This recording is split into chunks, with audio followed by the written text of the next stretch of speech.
The Art of War. By Sun Tzu. Summary. The first rule of Fight Club is that you don't talk about Fight Club. In much the same way, the first rule of the Art of War is that you don't talk about it. Sun Tzu advises, let your plans be dark and impenetrable as night, and when you move, fall like a thunderbolt. The Art of War has achieved mass cult status across a range of disciplines, and has become one of the most influential texts on military strategy. Despite its age, The Art of War is as relevant today as when it was written over 2,000 years ago. The book juxtaposes two conflicting ideals, art and war. On the one hand, you have creation, and on the other, you have destruction. However, Sun Tzu argues throughout his treatise that warfare is most successful when you achieve victory without any fighting. Throughout, he provides subtle and nuanced strategies to gain the upper hand, sometimes without your opponent even knowing about it. This takes us back to making our plans dark and impenetrable. Sun Tzu is attributed with writing this ancient treatise in about the 5th century BC. It's become a military, strategic, and tactical classic, and has had a considerable influence on thinking in both the East and the West. At the very least, a superficial reading of The Art of War will give one a vast insight into the Chinese military and intelligence operations. If you level this up, one can begin to relate these insights to modern warfare and become more informed on historical and contemporary global conflicts. However, at its best, The Art of War is a metaphor for every situation that you encounter that contains any element of conflict. This summary will briefly take you through the core ideas from the 13 chapters, and reveal that the art of war isn't about aggression, but about being a master of knowledge. Knowledge is power. The decision to go to war should never be taken lightly, because it comes at a substantial social and economic cost. Fighting and conflict are costly and time-consuming, and the advice is only to proceed if it's absolutely essential. Sun Tzu advocates for non-violent strategies wherever possible, because war can completely destroy a country and leave its people in ruin. Therefore, only wage war if you're confident that you're prepared, and try to end the conflict as quickly as possible. However, if one must proceed with war, one needs to do a series of calculations based on moral law, heaven, earth, the commander, and finally method and discipline. If everyone has the same moral code, we will follow a cause because we believe in it. At an extreme end, one can see this in militant groups such as ISIS and Boko Haram.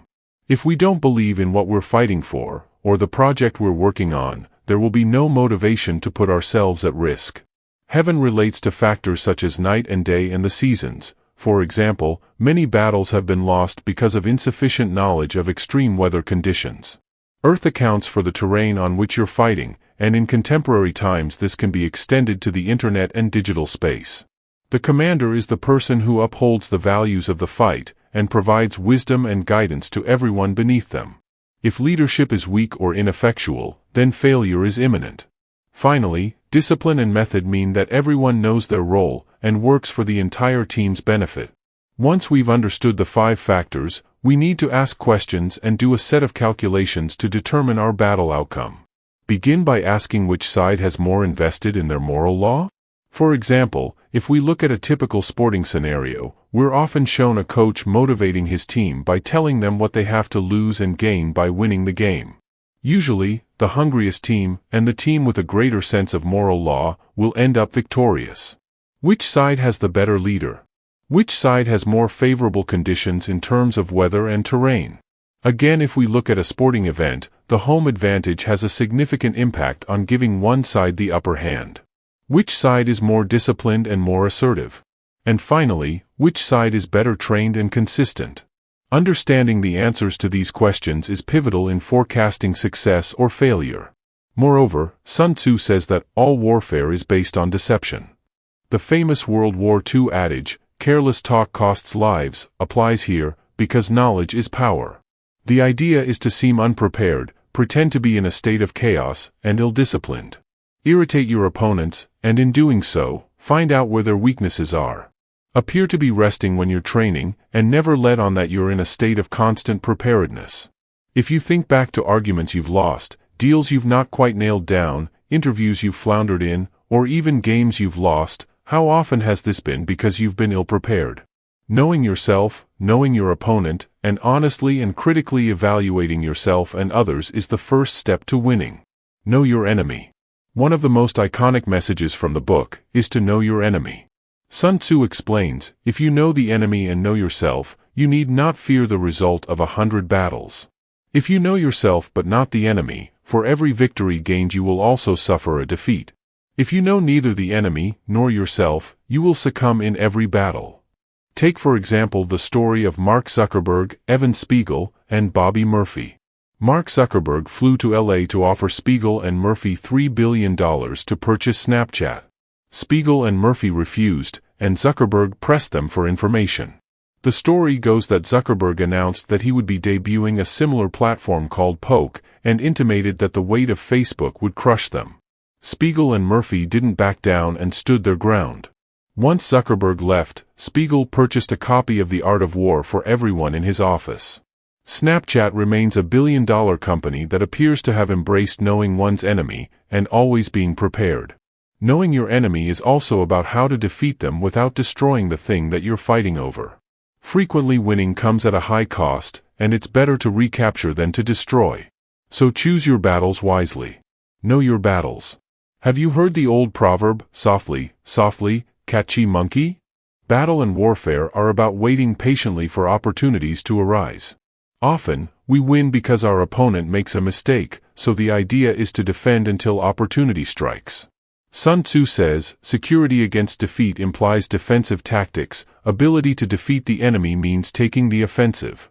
What's more, avoid the enemy's strengths, and look for their weaknesses instead. The problem with these strategies is that they take a tremendous amount of energy and patience. Furthermore, mounting an attack takes a vast amount of strength, discipline, and energy. The lesson here is that winning results from making the least number of mistakes, and capitalizing on our opponent's errors. Ultimately, it all comes down to building momentum, and developing creative strategies. Combining a range of strategies is paramount to victory, and here a good leader will be able to tailor ideas to specific scenarios. One also needs to be aware of who has the upper hand at any given moment. For example, those waiting for the enemy, who are perhaps on home turf, are prepared and better positioned than those arriving at the battle site. That's not to say that you can't win if you're not immediately in control of the battle site, but rather that you need to be able to maneuver, adapt, and strategize. Know your faults.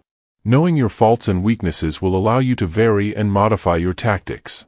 One of the critical pieces of wisdom here is that the general who thoroughly understands the advantages that accompany variation of tactics knows how to handle his troops. Being prepared for war means being in a permanent state of readiness, and always having a series of plans to preempt an attack. How often have you seen people lose things because of complacency? And how often have you seen victory snatched from the jaws of defeat? Knowing your weaknesses, and being prepared for disaster, means that you'll always have a way to face catastrophes. A good leader knows their weaknesses. According to Sun Tzu, there are 5 typical faults that leaders, or in this case, generals, display. These are recklessness, cowardice, being ill-tempered, being sensitive about their honor, and being too caring, which causes undue worry and concern. So next time you react to a situation, think about which of these attributes you're exhibiting. Know your terrain.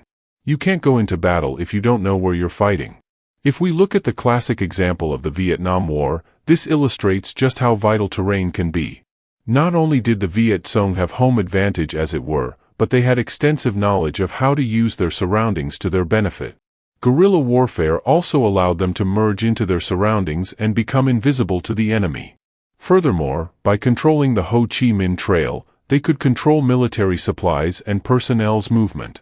Having extensive knowledge about our environment allows us to act on the element of surprise, set up ambushes and traps, and strike when our enemies are complacent or caught off guard. Sun Tzu explains, when the enemy is close at hand and remains quiet, he is relying on the natural strength of his position. However, when your enemy is visible, look at their body language because what they're not saying is important. For example, if you see an enemy approach a water source and drink thirstily, the enemy camp may be short of water or a long way from a stable water source. Furthermore, keep an eye out for insubordination and collapse by observing how your enemies interact with each other. A well-disciplined and well-led army acts in unison and demonstrates no sign of discord. The advice is to treat your soldiers, workers, and so on, like your children. Sun Tzu explains that if you do this, they will follow you unquestioningly. However, if you treat them as your sons, they will stick with you until death. On the other hand, if you're an overindulgent leader, your soldiers will act like spoilt children, and they will feel entitled and not fulfill any sense of purpose. Being aware of the battle terrain and weather patterns is absolutely pivotal. Sun Tzu explains that, if you know the enemy and know yourself, your victory will not stand in doubt. If you know heaven and know earth, you may make your victory complete. Knowledge is people. Knowledge is power, but having foreknowledge is even more powerful. So, how does one set about learning information quicker than anyone else? For those familiar with Game of Thrones, you'll know how Littlefinger got his edge. He set up a vast network of trusted spies, and therefore had the superpower of foreknowledge, and could manipulate his enemies. The only way to obtain this type of knowledge is to use spies, and here Sun Tzu differentiates between local spies, inward spies, converted spies, doomed spies, and surviving spies. When one has a well-coordinated network of spies, this is referred to as a divine manipulation of the threads. And one should never underestimate its power.